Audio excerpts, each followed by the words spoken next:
Paul Klee pintoreak aingeru bat hartu zuen aintzat bere kuadro bat egiteko osatzeko orduan, eta Angelus Novus titulatu zuen.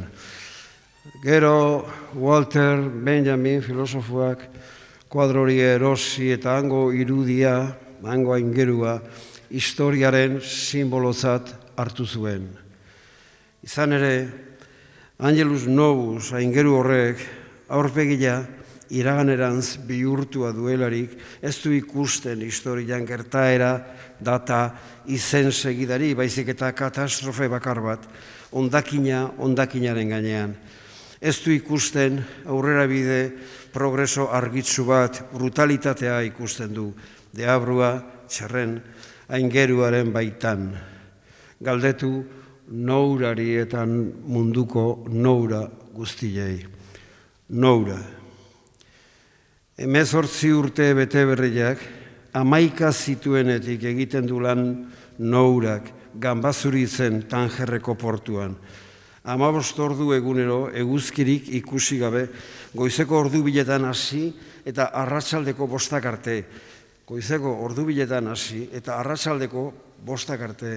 Eta ondoren loaldi bat eta portura berriro, beste 15 ordu aurrian. Eta hoz galanta pasabiar, ultrai zozturik iristen baitzaizkilo ganbak. Juan de Sola poetarekin hizketan, nourak esaldi bakarra behar izan zuen bere posizio soziala deskribatzeko. Esklabua naizela iruditze zait. Hala sentitu behar ezinbestean. Enpresaren jabe holandarrak 1.100 dirhan ordaintzen dizkio hilian, 110 euro inguru. Enpresaren jabe holandarrak, esan nahi baita europearrak.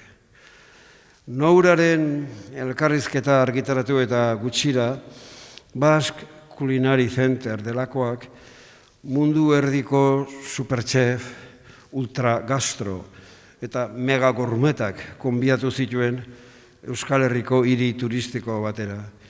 Eta afarila eman ziren denei, eta jantzuten garesti, edan zuten garestiago, eta munduko sukaldarerik berritzaileena aukeratu zuten eflubiluak lagun.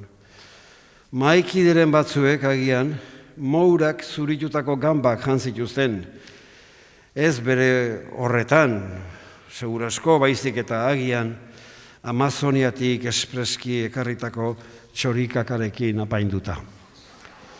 Ez da ikusten aurrerabide moralik gure progresoan, brutalitatea sumatzen da gugan, galdetu mourari, Esparta Lilliput.